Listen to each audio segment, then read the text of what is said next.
Welcome dear friends once again. और एक बार पुनः हम उपस्थित हैं इकोनॉमिक्स के 23-24 के लिए इम्पोर्टेंट नोट्स जो लास्ट मिनट जो रिवीजन के लिए होता है उसको बनाने के लिए हमने प्रयास किया। और ये है हमारा है सेकेंड लेसन। और जो हमारा प्लानिंग का जो लेसन है उस पर हम आज फोकस कर रहे हैं। इंडियन इकोनॉमिक डेवलपमेंट का ये हम लेसन पढ़ रहे हैं। इंडियन इकोनॉमी 1950 से 1990 तक। तो common goals of 5 year plans, इसको भी देख लीजिए। बहुत सारी किताबों में एम्प्लॉयमेंट को भी दिया जाता है, एम्प्लॉयमेंट को बाद में जोड़ा गया है। इसलिए अब जब भी कॉमन गोल्स पूछा जाएगा तो आप इन्हीं चीज़ों को लिखेंगे, growth, equity, modernisation, self reliance. तो हमारा है ये common goals of 5 year plans in India. तो equity, growth, self reliance and modernisation, इन चार को आपको याद रखना है। और इसको 4 बार बोलने के बाद उसको लिखना है। जितना ही लिखोगे उतना ही याद होता है, वरना बाद में भूल जाता है। तो growth, modernisation, self reliance and equity, ठीक है, इसको याद रखेंगे। ग्रोथ, मॉडर्नाइजेशन, सेल्फ रिलायंस और equity.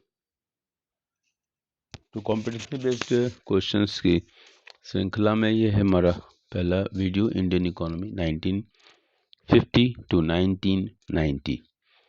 Atmanirbhar Bharat had been at the root of the Indian planning process in the form of self-reliance as an objective of the planning process. Do you agree with the given statement? Justify the rationale of the given statement. ये आत्मनिर्भर भारत का concept तो था। यहाँ पर question जो बताना चाह रहा है, पूछना चाह रहा है, ये बात सही है, लेकिन मैं थोड़ी व्याख्या कर दूं इसकी। कोई चीज होना और किसी चीज को जोड़ देना, दोनों में अंतर है। स्टेटमेंट बोल देना और स्टेटमेंट में मोटिवेशन का एंगल डाल देना, दोनों में अंतर है। तो यही अंतर है कि आत्मनिर्भर भारत जो अभी सरकार जो चला रही है इस अभियान को, तो जिस जोश के साथ, जिस ऊर्जा के साथ, जिस बॉडी लैंग्वेज के साथ, जिस लीडरशिप क्वालिटी के साथ अभी बढ़ाया जा रहा है, यही मिसिंग था। राष्ट्र निर्माण की जो भावना जिस प्रबलता के साथ अभी की जा रही है, इसका अभाव पहले दिखाई देता था। इसको स्वीकार करने में मुझे कोई गुरेज नहीं। चलिए अब आते हैं क्वेश्चन के ऊपर। Atmanirbhar Bharat had been the root of the Indian planning process in the form of self-reliance as an objective of the planning process. Do you agree with the given statement? Justify the rationale of the given statement. Yes, the given statement is correct.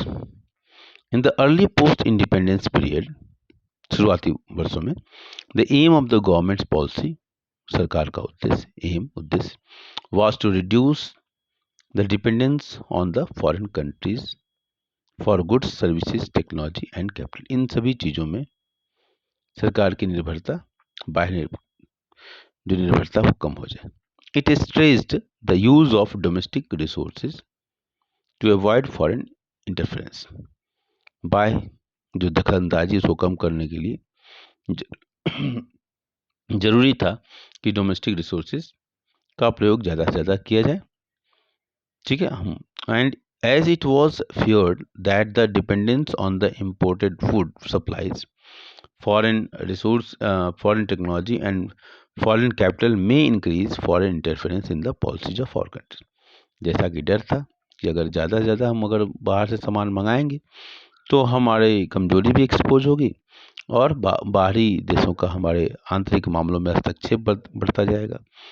और वो देखा भी गया। As it was feared that dependence on the imported food supplies, foreign technology and foreign capital में increase foreign interference in the policies of our country. Jammu Kashmir से मामले में अपनी आंतरिक कमजोरियों के शिकार। Similarly the main thrust of the Aatmanirbhar Bharat is also to make India an economy that is self reliant and self sufficient. चलिए तो ये बात समझ में आ गया होगा कि इस क्वेश्चन का आंसर यस देना है। और भारत की प्लानिंग में इसमें आत्मनिर्भर भारत का था कि हम कम से कम इंपोर्ट करें और हम अपने यहाँ ही उन चीज़ों को इंपोर्ट सब्स्टिट्यूशन की नीति इसलिए अपनाई गई थी। चलिए अब आते हैं दूसरे कॉम्पिटेंसी बेस्ड क्वेश्चन के ऊपर। ये हमारा दूसरा कॉम्पिटेंसी बेस्ड क्वेश्चन है। देखते हैं क्या लिखा हुआ है। Discuss briefly the rational behind equity with growth as planning objectives for Indian economy. तो क्या है? Discuss briefly rational behind the equity with growth, मतलब वृद्धि, ग्रोथ हो, जीडीपी बढ़े, लेकिन साथ साथ इक्विटी भी हो, as a planning objective for the Indian economy. तो इसको देखते हैं answer. Growth refers to an increase in the country's capacity to produce the output of goods and services in an economy. Growth का मतलब क्या बताता है कि an increase in the country's capacity, country की कैपेसिटी को बढ़ना, to produce the output of goods and services in an economy. Equity refers to reduction in inequality of income and wealth. Equity क्या रेफर करता है? Reduction in inequality of income and wealth. When the objectives of economic growth and equity are achieved, they may lead to development with social justice. एक बार जब जो economic growth और equity का जो objective था, अगर वो अचीव हो जाता है, they may lead to development with social justice, सामाजिक विकास के साथ। Development lead to the development with social justice, सामाजिक न्याय, जिसकी वकालत बाबा साहब करते थे, भीमराव अम्बेडकर, कर्पूरी ठाकुर, समाजवादी नेता दीनदयाल उपाध्याय, श्यामा प्रसाद मुखर्जी, ऐसे बहुत सारे लोग जो हैं सोशल जस्टिस की बात करते हैं। बंगाल नोआखाली में जब घटनाएं हो रही थी, तब श्यामा प्रसाद मुखर्जी ने प्रथम प्रधानमंत्री का बहुत विरोध किया था। इसी तरह दीनदयाल उपाध्याय का अंत्योदय का विकास इसी बात की ओर रेखांकित करता है। बाबा साहब अम्बेडकर की तो बात ही छोड़ दीजिए, ठीक है। गांधी जी ने भी इसके लिए बहुत काम किया, बहुत सारे लोग थे काम किया, लेकिन जो लोग इसके लिए जाने जाते हैं उसमें भीमराव अम्बेडकर, दीनदयाल उपाध्याय, कर्पूरी ठाकुर, ये लोग इसकी वकालत बहुत जोरदार तरीके से लोगों ने किया। एक बार फिर से पढ़ते हैं। ग्रोथ रेफर्स, एक बार क्वेश्चन पढ़ते हैं। Discuss briefly the rational behind equity with growth as a planning objectives for Indian economy. Growth refers to an increase in country's capacity to produce the output of goods and services in an economy. Equity refers to the reduction in inequality of income and wealth. दोनों term को पहले explain कर दिया गया है। अब आते, when the objectives of economic growth and equity are achieved, जब ये दोनों ऑब्जेक्टिव जो पूर्ण मिल गया है, इन दोनों लाइन में जो बताया गया इनको, और इसके बाद तीसरा लाइन क्या बताया कि इन दोनों ऑब्जेक्टिव्स की जो पूर्ति हो गई, ग्रोथ हो गया और equity, when the objectives of economic growth and equity are achieved, they may lead to development with social justice. तो उसका क्या प्रभाव पड़ेगा? They may lead to the development with social justice, which may increase the per capita availability of goods and services. तो एक question था, बड़ा प्यारा लगा मुझे, डिड यू नो करके दिया होता। Why despite the implementation of a green revolution 65% of our population continued to be engaged in the agriculture sector till 1990. Okay, despite the implementation of green revolution. So despite the implementation of green revolution, more than 65% of country's population continued to be employed in the agriculture sector till 1990 to 91. The proportion of people depending on agriculture did not decline as expected. Why? Economists have found that as a nation becomes more prosperous, the proportion of GDP contributed by the agriculture as well as the proportion of population working in the sector declines considerably. ये एक ऐतिहासिक तथ्य है जो agriculture के साथ, development के साथ जुड़ा हुआ है। In India between 1950 and 1990, the proportion of GDP contributed by agriculture declined significantly, but not the population depending on it. 67.5% अगर 1950 में पॉपुलेशन था तो 64.9% 1990 में हो गया, मतलब बढ़ गया। Why was such a large proportion of the population engaged in agriculture, although agricultural output could have grown with much less people working in the sector? ठीक है, कम लोग से ज़्यादा उत्पन्न हो सकता था, लेकिन ऐसा नहीं हुआ। The answer is that the industrial sector and the service sector did not absorb the people working in the agriculture sector. ये एब्जॉर्ब नहीं कर पाए, यहाँ से जो पॉपुलेशन निकल रहा था, निकलना चाहता था, वो एब्जॉर्ब नहीं हो पाया। Many economist call this an important failure of our policies followed during 1950 to 1990। अब आते हैं हम कॉम्पिटेंसी बेस्ड क्वेश्चन के एक अगली श्रृंखला में, highlighting the 3 significant adverse impacts.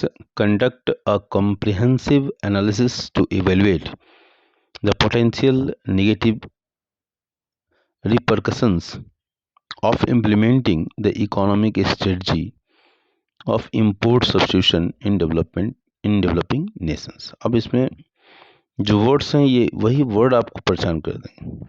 तो कॉम्पिटेंसी बेस्ड क्वेश्चन, तो इसलिए तो मैसेज यही जाता है कि वोकेबलरी जो है आपका, वर्ड पावर बहुत अच्छा होना चाहिए। एक बार क्वेश्चन रीड करते हैं। हाईलाइटिंग, ऐसे केस में क्या करना चाहिए बच्चों को कि हिंदी भी पढ़ लेना चाहिए ताकि क्वेश्चन समझ में आ जाए पहली बार। तो एक बार बच्चों से एक बार पुनः अनुरोध करूंगा कि ऐसे क्वेश्चंस को ध्यान से पढ़िए, 2 बार पढ़िए, 3 बार पढ़िए और हिंदी जरूर पढ़ लीजिए। Highlighting 3 significant adverse impacts, conduct a comprehensive analysis to evaluate the potential negative repercussions of implementing the economic strategy of import substitution in developing nation। ठीक है, इस क्वेश्चन को आसान तरीके से देखा जाए तो आपको हाईलाइट करना है एडवर्स इम्पैक्ट। ठीक है, एडवर्स इम्पैक्ट को हाईलाइट करना है कि जो इकोनॉमिक स्ट्रेटजी बनाई गई थी इम्पोर्ट सब्स्टिट्यूशंस की, उसके 3 एडवर्स इम्पैक्ट आपको दिखाने हैं। तुम उसको देखने का प्रयास करेंगे। पहला पॉइंट है missing out on world trade. दूसरा पॉइंट है लेस कंपटीशन मोर कॉस्ट। तीसरा है वेस्टिंग रिसोर्सेज। अब तीनों को एक 1 बाय 1 देखने का प्रयास करेंगे। Missing out on world trade. If a country only makes things for itself, it might miss chances to sell things to other countries. This means it might not make as much money as it could। ठीक है, if a country only makes things for itself, केवल अपने लिए बनाती है, it might miss chance, तो इसका क्या परिणाम होगा कि to sell things to other country, दूसरे कंट्रीज को बेच नहीं पाएगी, केवल अपने लिए बनाएगी तो सरप्लस नहीं बनाएगी। हाँ, this means it might not make as much money as. और जैसा कि जानते हैं कि जगह आप अगर आप दूसरे देश को सेल करते हो, एक्सपोर्ट करते हो, तो आपको फॉरेन करेंसी मिलती है, बैलेंस ऑफ पेमेंट भी सुधरता है, सब तमाम चीज़ें पॉजिटिव होती हैं और आपके यहाँ इनकम भी बढ़ती है। Less competition more cost. Import substitution से क्या होगा? Less competition more cost. If country does not by things from other countries, its own business might not try as hard to do a good job. This can mean things cost more and are not made as well. This can mean things cost more and are not made as well. Third point है wasting resources. If a country tries to make everything itself, even things even things it is not good at, it might not, ये मतलब यहाँ पर एक बात कहेगी, इसको लिखने का मतलब है कि कंपैरेटिव एडवांटेज हर कंट्रीज को होता है।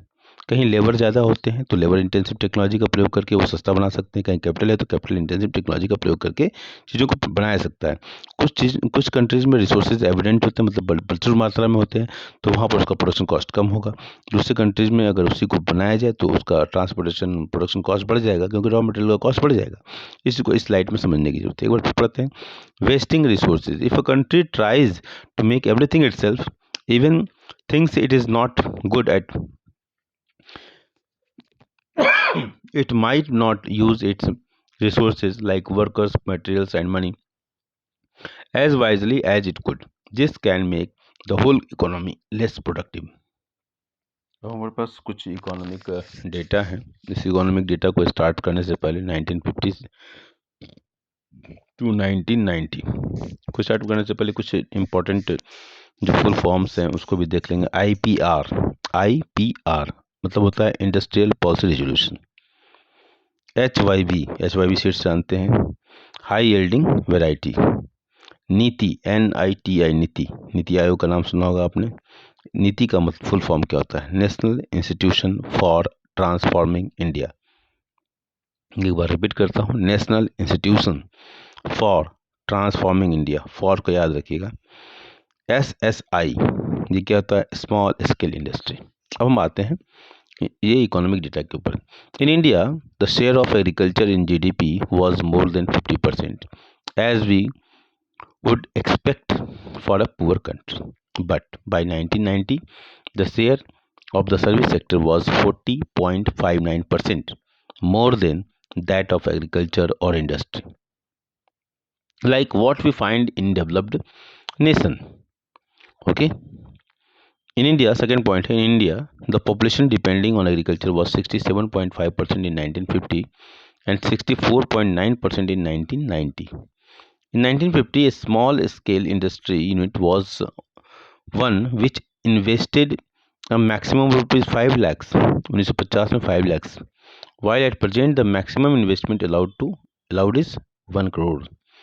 The proportion of GDP contributed by the industrial sector increased from 13% in 1950 to 51 to 24.6% in 1990 to 91. The proportion of GDP contributed by the industrial sector increased from 13% in 1950 to 51 to 24.6% in 1990 to 91. 6% annual growth rate of the industrial sector during the period 1950 to 1990 is commendable. 6% annual growth rate of the industrial sector during the period 1950 से 1990 is commendable. Timeline थोड़ा देख लीजिए।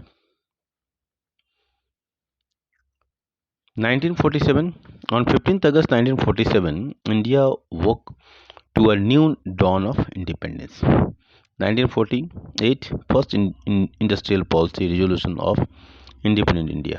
1948, first industrial policy resolution of independent India.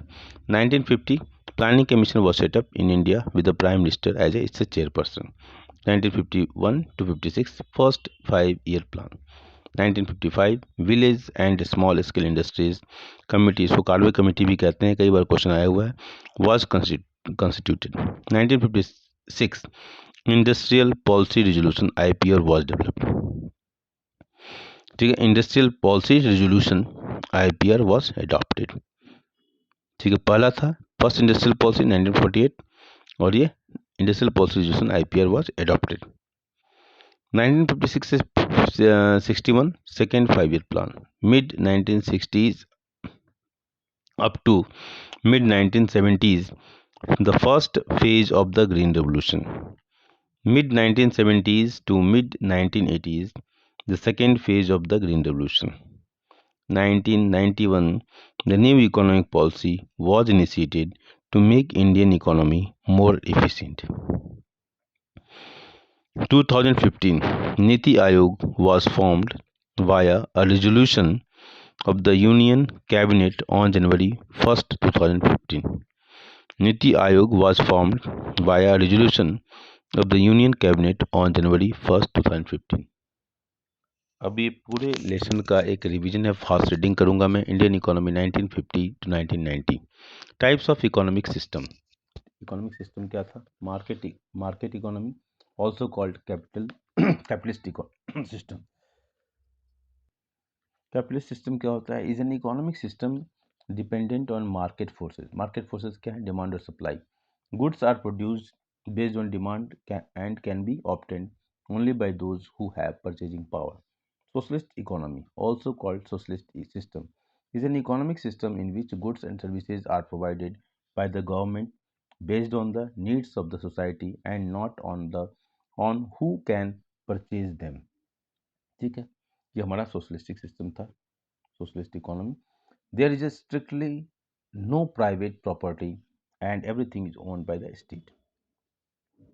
In a mixed economy, the market will provide whatever goods and services it can produce well, and the government will provide essential goods and services which the market fails to do, मतलब को presence of private and public sector essential पर focus करेगा और private sector अपना profit oriented हमेशा होता रहा है. 5-year plans, common goals. In 1950, the Planning Commission was set up with the Prime Minister as its chairperson. The era of 5-year plans had begun. P.C. Mahalanobis is regarded as the architect of Indian planning and the father of the second 5-year plan, 1956 to 61 in India. Planning Commission has been replaced by Niti Aayog, National Institution for Transforming India, in 2015. यहाँ से question आता है, जनधन योजना ये economic policies को order में arrange कीजिए, ऐसा बन जाए. इट्स एक्स ऑफिशियल चेयरमैन किसका? नीति आयोग का. Chairman is the prime minister Shri Narendra Modi. Common goals of 5-year plans: growth, modernization, self-reliance and equity.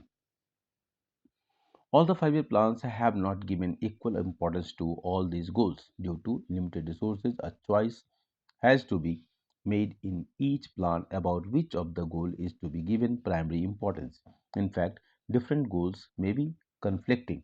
For example, modernization as a planning objective create contradiction in the light of the employment generation. Modernization implies use of advanced technology to enhance productivity at a faster pace. With the application of modern technology, higher output is obtained at a relatively lower cost. However, in a labor evident country like India, modernization may lead to an increase in unemployment as modern technology requires lesser labor per unit of output. Growth. Growth refers to increase in the country's capacity to produce the output of goods and services within the country. Growth implies a larger stock of productive capital or a larger size of supporting services like transport and banking, or an increase in the efficiency of productive capital and services. A good indicator of economic growth is a steady increase in the gross domestic product GDP. Modernization. Adoption of a new technology in the production of goods and services to increase the output is called modernization. Adoption of new technology in the production of goods and services to increase the output is called modernization. Modernization does not refer only to the use of new technology but also to change in the social outlook, equality of opportunities between men and women, availability of basic infrastructural facilities to all, etc. Self-reliance. Self-reliance. Self-reliance means avoiding imports of those goods which could be produced in India itself. Rationale behind choosing self-reliance is a planning objective for the Indian economy to reduce dependence on the foreign countries on account of goods, capital, technology, especially for food. To avoid foreign interference in the policies of our country, it was feared that the dependence on the imported food supplies, foreign technology and foreign capital may increase foreign interference. इस पहले ही पढ़ चुके हम. Equity. Equity refers to the reduction in equality of income and wealth. Equity means to ensure that the benefits of economic prosperity reach the poor sections as well as instead of being enjoyed only by rich. Every Indian should be able to meet his or her basic needs such as food, a decent house, education and health care. Major policy initiatives in agriculture sector. Land reforms. Need for land reforms in the post-independence period. The Indian land tenure system, as for example Jamindari system, stagnant growth rate, low productivity, and unequal distribution of land were the prevalent characteristics of the Indian agriculture sector after independence. ये सारी कमियां थी.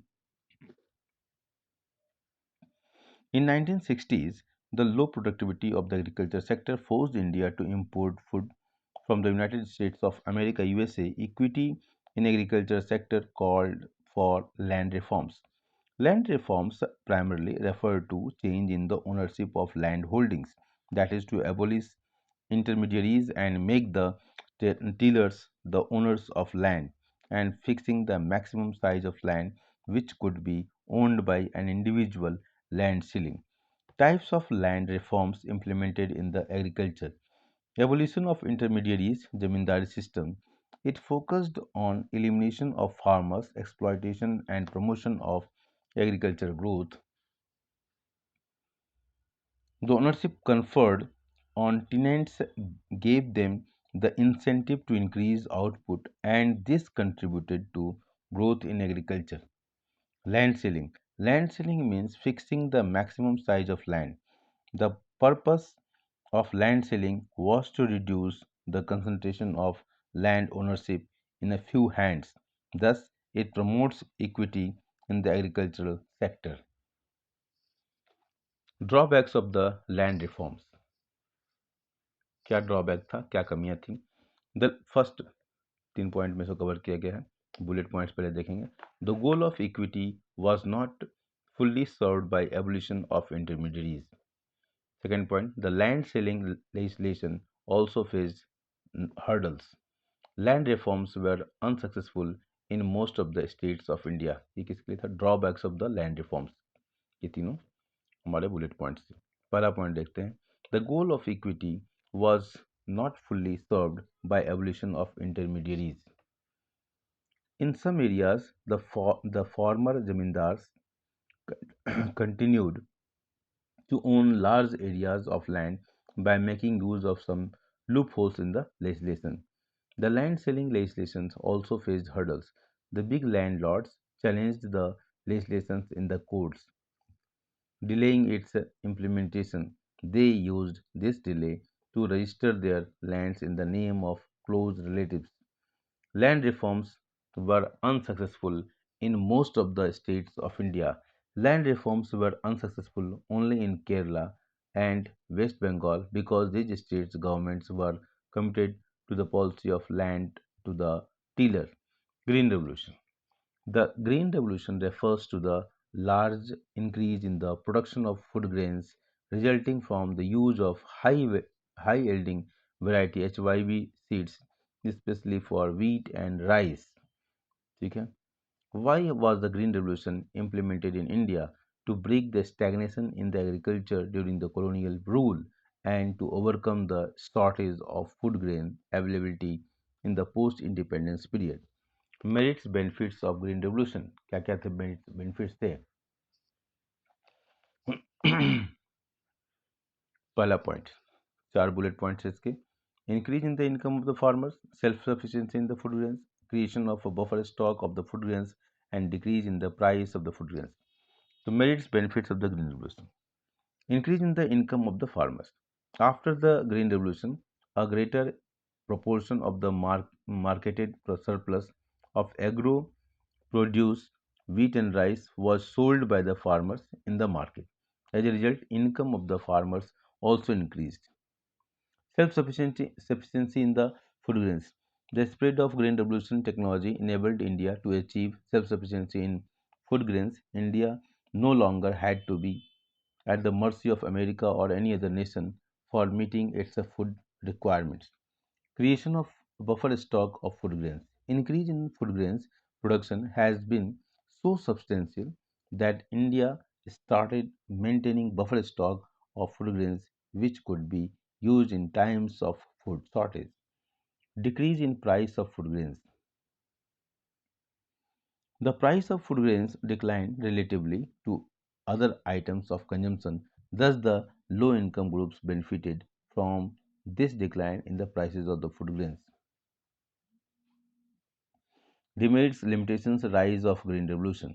Green Revolution increased the disparities between small and big farmers. The HYB crops were also more prone to attack by pests. और ये third point है. The in the first phase of the green revolution mid 1960s up to mid 1970s, the use of HYB seeds was restricted to the more affluent states such as Punjab, Andhra Pradesh, and Tamil Nadu. Moreover, it benefited the wheat growing regions only. Okay, green revolution increased the disparities between the small and big farmers. Only the big farmers who could afford the required inputs reaped the benefits of the green revolution. The HYV crops were also or was also more prone to attack by pests. The small farmers could lose everything in a pest attack in the first phase of the Green Revolution and mid 1960s up to mid 1970s. The use of HYB seeds was restricted to the more affluent states such as Punjab, Andhra Pradesh, and Tamil Nadu. Moreover, it benefited the wheat growing regions only. Steps taken by the government to ensure that green revolution benefited small farmers also. The government provided loans at a low interest rate to small farmers. The government also provided subsidies on fertilizers and pesticides. Third point, research institutions provided new information and services to create varieties that were restricted that were resistant to the pest attacks, which reduced the risk for small farmers. The debate over farm subsidies in India, arguments in against farm subsidies. First point, subsidies are meant to benefit the small farmers, but a substantial amount of fertilizer subsidy also benefits the fertilizer industry and big farmers.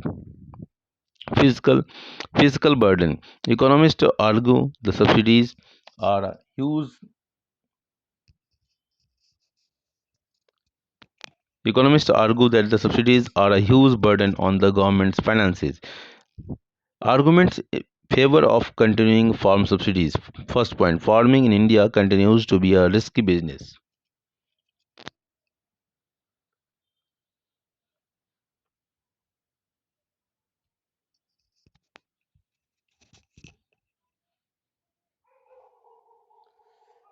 Okay, farming in India continues to be a risky business. Most farmers are very poor and they will not be able to afford the expensive agricultural inputs without subsidies.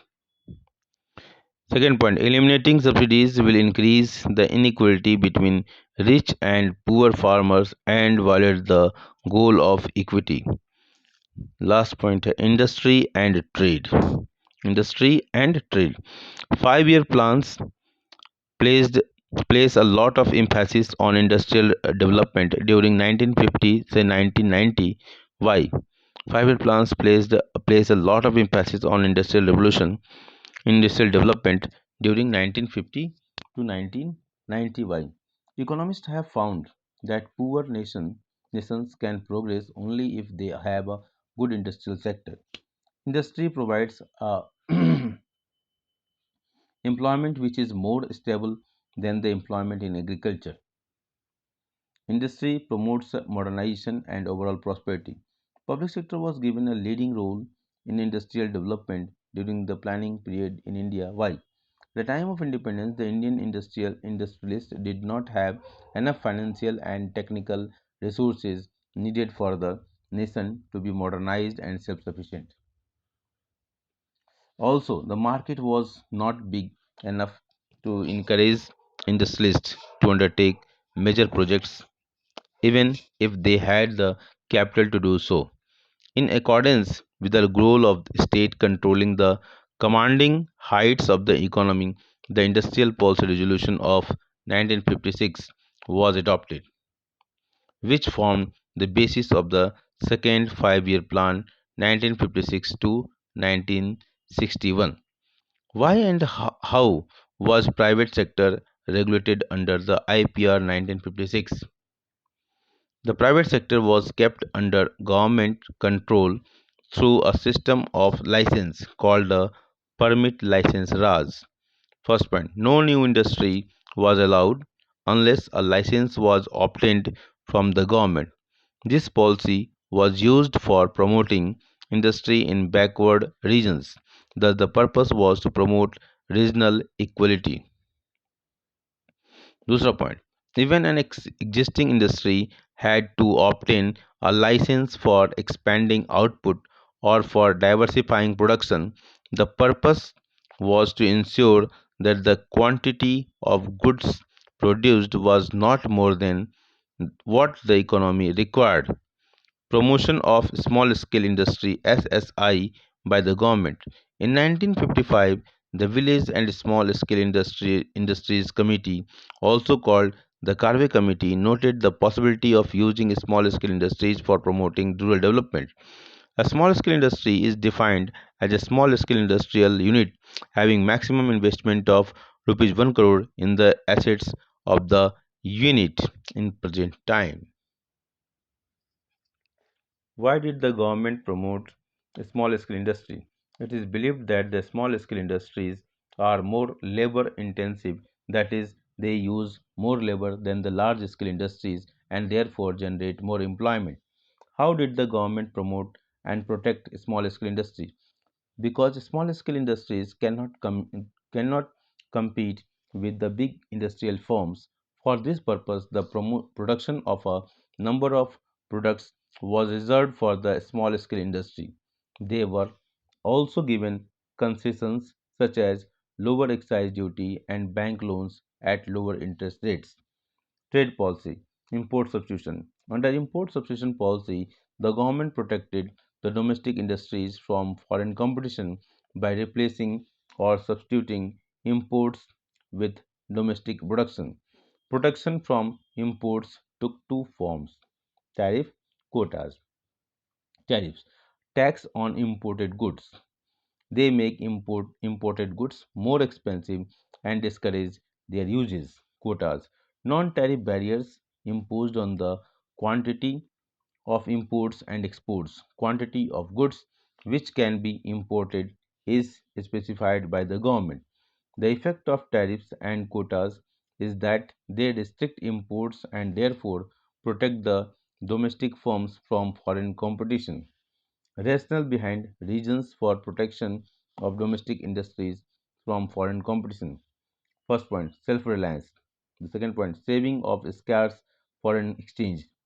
Self-reliance. The domestic industries of India were not in position to compete against the goods produced by developed economies. If the domestic industries were protected from foreign competition in the course of time, they will learn to compete. Second point, saving of scarce foreign exchange. Our planners also feared the possibility of scarce foreign exchange being spent on import of luxury goods if no restrictions were placed on imports in the forms of tariffs and quotas. Savings of scarce foreign exchange.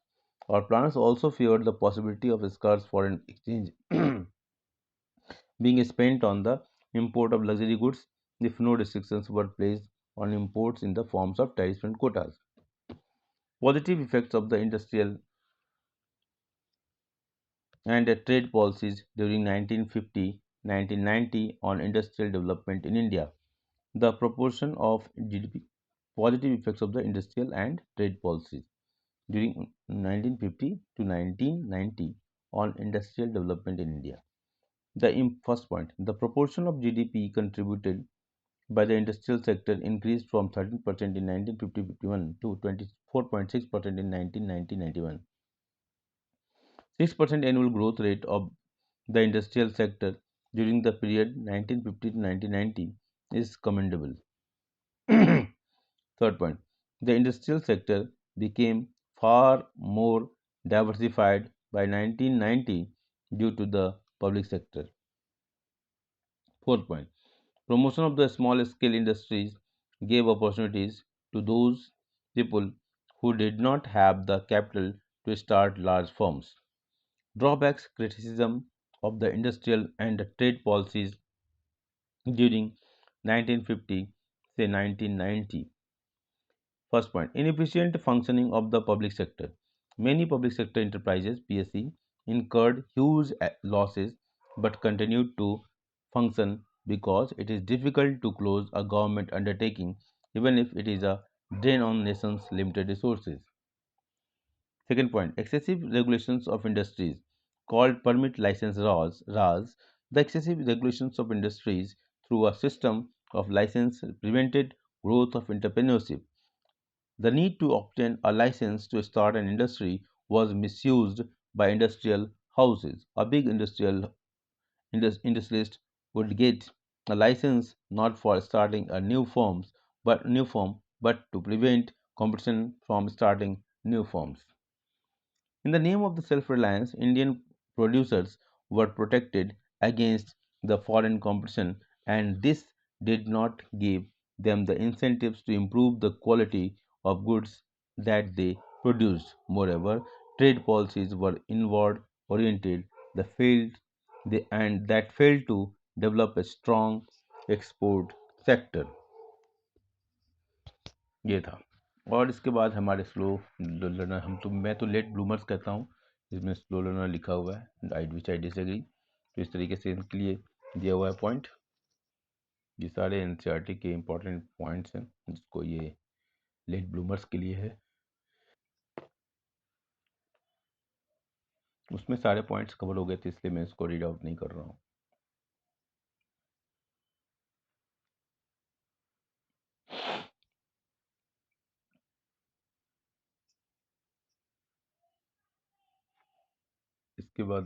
इसके बाद हमारा अगला जो topic होगा, new economic policy 1991 को start करेंगे, और तब तक वेट करें। Thank you.